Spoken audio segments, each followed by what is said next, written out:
एक छोटे से गांव में बूढ़ी अम्मा 5 सालों से समोसे बेच रही थी। बूढ़ी अम्मा, अगर आप 10 के 4 समोसे नहीं बेचते तो हम जैसे लोगों का क्या होता? आप इतने सालों से 10 के 4 समोसे बेच रही हो, आपने अब तक दाम क्यों नहीं बढ़ाए?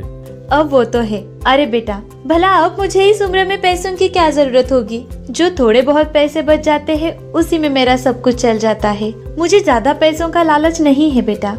बूढ़ी अम्मा गाँव वालों का भला सोचती थी। वो चाहती थी कि गांव वालों को कम से कम रुपए में समोसे मिले। आशीष 2 साल बाद शहर से अपने गांव आया। शहर में आशीष एक होटल में खाना बनाने का काम करता था। 1 महीने की छुट्टी लेकर वो गांव घूमने आया था। बूढ़ी अम्मा के घर के बाहर लोगों और बच्चों की भीड़ लगी हुई है। इतनी भीड़ क्यों लगी है? जाके देखता हूँ। बूढ़ी अम्मा अपने घर से ही समोसे बेचती थी। लोगों की भीड़ समोसे खरीदने के लिए लगी थी। आशीष भी समोसा खरीद लेता है। समोसा कुछ खास तो नहीं है, फिर भी इतनी भीड़ क्यों लगी है? लगता है समोसा सस्ते दाम पे मिल रहा है, इसीलिए लोगों की भीड़ लगी है। अगर मैं भी सस्ते दाम पे समोसा बेचूं तो? आशीष के दिमाग में कुछ खुरापती चल रहा था। आशीष छोटे शहर के बाजार जाता है और सस्ते से सस्ता आटा खरीदता है। उसके बाद आशीष आलू के दुकान पर जाता है। वहाँ से सारे सस्ते और गले हुए आलू खरीदता है। अरे अरे सुनो भाई, वो सड़े हुए आलू हैं। वो बेचने के लिए नहीं, फेंकने के लिए रखे हैं। मुझे अपने जानवरों को खिलाना है। कितने किलो होंगे? अच्छा, होंगे कुछ 20 से 25 किलो। कितने पैसे हुए? अरे इसके क्या पैसे लेने, जो देना है दे दो। आशीष 50 रुपए देकर वहाँ से खुशी खुशी चला जाता है। आशीष घर आकर सस्ते आटे और सड़े हुए आलूओं से छोटे छोटे समोसे बनाता है और फिर आशीष अपने घर के बाहर एक टेबल लगाता है और उसी के ऊपर समोसे बेचने लगता है। 1 रुपए में 1 समोसा। 1 रुपए का समोसा? आओ आओ जल्दी आओ, बस 1 रुपए का समोसा। इससे सस्ता समोसा कहीं नहीं मिलेगा। सब लोग बूढ़ी अम्मा का समोसा छोड़कर आशीष के पास जाते हैं। क्या सच में तुम 1 रुपए का समोसा बेच रहे हो? अरे हाँ भाई, आपने सही सुना, 1 रुपए का समोसा। जल्दी जल्दी ले लो वरना खत्म हो जाएगी। अच्छा, तो फिर मुझे 20 रुपए के 20 समोसे दे दो। अभी देता हूँ। मुझे 50 रुपए का दो। मुझे 30 रुपए का दो। भैया मुझे 5 रुपए का दो। अरे हाँ मिलेगा, सबको मिलेगा, पर एक एक करके बोलो। गांव वालों को स्वाद से कोई मतलब नहीं था। उन्हें तो बस सस्ता खाना चाहिए था। कुछ ही देर में आशीष के सारे समोसे खत्म हो गए। बूढ़ी अम्मा के पास कोई भी समोसे लेने के लिए नहीं आता है। एक छोटी लड़की से अम्मा बातें करती है। आज गांव वाले समोसा खाने नहीं आए, कहाँ गए सब? अम्मा, क्या आपको नहीं पता? आशीष भैया 1 रुपए का 1 समोसा बेच रहे हैं। सब लोग वही गए हैं समोसा खाने के लिए। एक दिन में ही इतने समोसे बिकने के बाद आशीष का लालच और बढ़ गया। उसने 3 औरतों को काम पर रख लिया समोसे बनाने के लिए। आशीष आलू की सब्जी खुद ही तैयार करता और औरतों को बस रोटियां बनाकर समोसे बनाने के लिए रखा था, जिससे उन्हें आशीष का कोई राज पता न चल सके। हर दिन आशीष की कमाई दुगनी हो रही थी। शहर से ज्यादा तो मैं गांव में पैसे कमा रहा हूँ। 1 महीने बाद गांव वालों को कुछ अजीब सी तकलीफ हो रही थी। बच्चे, बूढ़े, जवान, सबके शरीर के हड्डियों में दर्द शुरू हो गया। सब डॉक्टर के पास गए। डॉक्टर के पास सिर्फ और सिर्फ हड्डियों के दर्द की शिकायत थी। सबके साथ एक जैसी तकलीफ कैसे हो सकती है? सबके शरीर में दर्द है। तभी एक लड़का समोसा खा रहा था। इतने छोटे समोसे? हाँ ना, 1 रुपए का समोसा।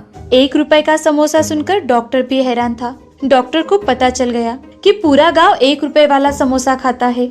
उन्होंने बच्चे के हाथ से वो समोसा लिया और जांच के लिए भेज दिया। कुछ देर बाद जांच की रिपोर्ट आई। रिपोर्ट पढ़कर डॉक्टर हैरान थे। ये सब 1 रुपए वाले समोसे से हुआ है। सस्ता समोसा बेचने के लिए मिलावटी आटा और सड़े गले आलू का इस्तेमाल कर रहे हैं और तुम लोग वही खा रहे हो, इसलिए तुम्हारे शरीर में दर्द है। सस्ती चीजें अच्छी नहीं होती। सब गाँव वाले मिलकर आशीष के घर जाते हैं। अभी समोसा बनाने में समय लगेगा, बाद में आओ। कमीने, हमें मिलावट वाले समोसे खिलाता है। अरे इससे बात क्यों कर रहे हो? मारो इसे।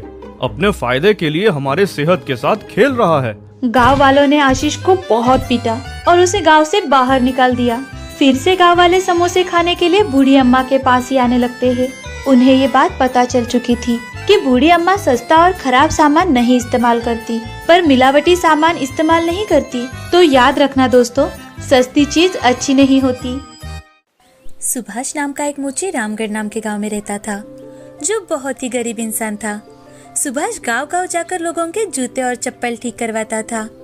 उन्हें ठीक करवाकर या उन्हें सिलकर अच्छा बनाता था। उसके घर में कई सारी परेशानियां थी और तो और गरीबी। उसके बावजूद भी सुभाष हमेशा दूसरों की मदद करने में झिझकता नहीं था। एक दिन की बात है, सुभाष अपना काम खत्म कर घर लौट रहा था कि उसे एक अंधा आदमी, कोई मुझे कुछ खाने के लिए दे दो, 4 दिन से भूखा हूँ। भगवान ने हाथ पाँव तो सही सलामत दिए हैं, लेकिन इन आंखों से अंधा बना दिया, जिस कारण मैं कोई काम नहीं कर सकता और इसी कारण भीख मांगकर खाना पड़ता है। भगवान के नाम पर कुछ दे दो बाबा।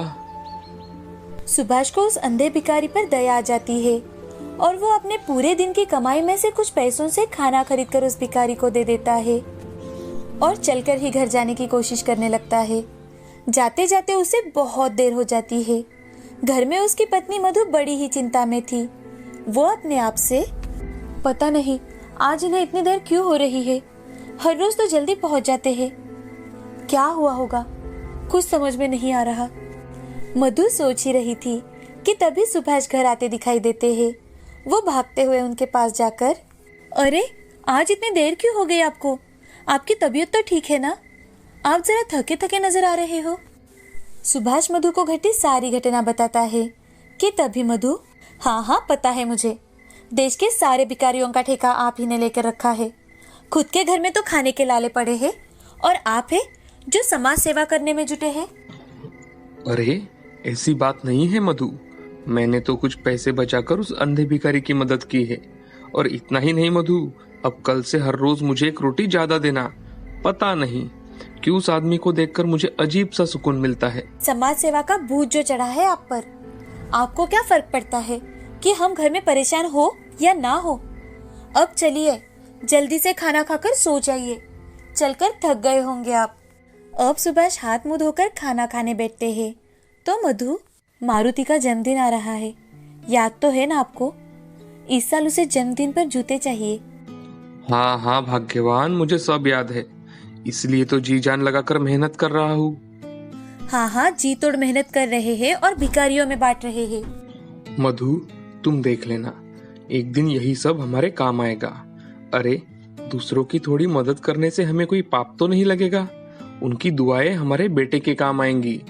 सुभाष खुद एक मोची था, लेकिन फिर भी बेचारा हमेशा बिना चप्पल के ही चलता। उसके घर में उसे अपने बेटे के लिए एक जूती खरीदने इतने भी पैसे नहीं थे। इतनी गरीबी के बावजूद भी वो दूसरों की मदद कर दिया करता था और वो अपनी जिंदगी में बहुत खुश रहता था। अब बातें करते करते सुभाष और मधु सो जाते हैं। दूसरे दिन हर रोज की तरह सुभाष उठकर अपने काम पर जाने की तैयारी कर रहा था कि तभी उनका बेटा मारुति, पिताजी आपको याद है ना, इस साल आप मुझे मेरे जन्मदिन पर अच्छे वाले जूते दिलाने वाले हो। मारुति सरकारी स्कूल में पढ़ता था। इस साल उनके स्कूल में बहुत बड़ी दौड़ की घोषणा की गई थी, जिसका बख्शीश था 10,000 रुपए। और मारुति को अपने घर के हालात पता थे। वो मन ही मन, अगर मैं ये दौड़ जीतूंगा तो हमारे घर में खुशियाँ ही खुशियाँ आ जाएंगी। और इसीलिए वो अपने पिताजी से जूतों की मांग कर रहा था ताकि वो जूते पहनकर दौड़ की तैयारी कर सके।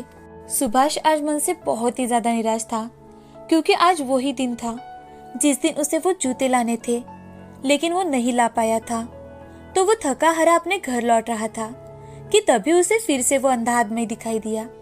सुभाष उसके पास जाकर बैठ जाता है। किसी के आने की आहट सुन अंधा, अरे कौन है भाई यहाँ? अरे बाबा मैं हूँ सुभाष। अरे बेटा तुम वो तो नहीं जो हर रोज घर से आते वक्त मेरे लिए ठंडा ठंडा पानी और रोटी लेकर आते हो? हाँ बाबा, कुछ समझ में नहीं आ रहा कि क्या करूँ।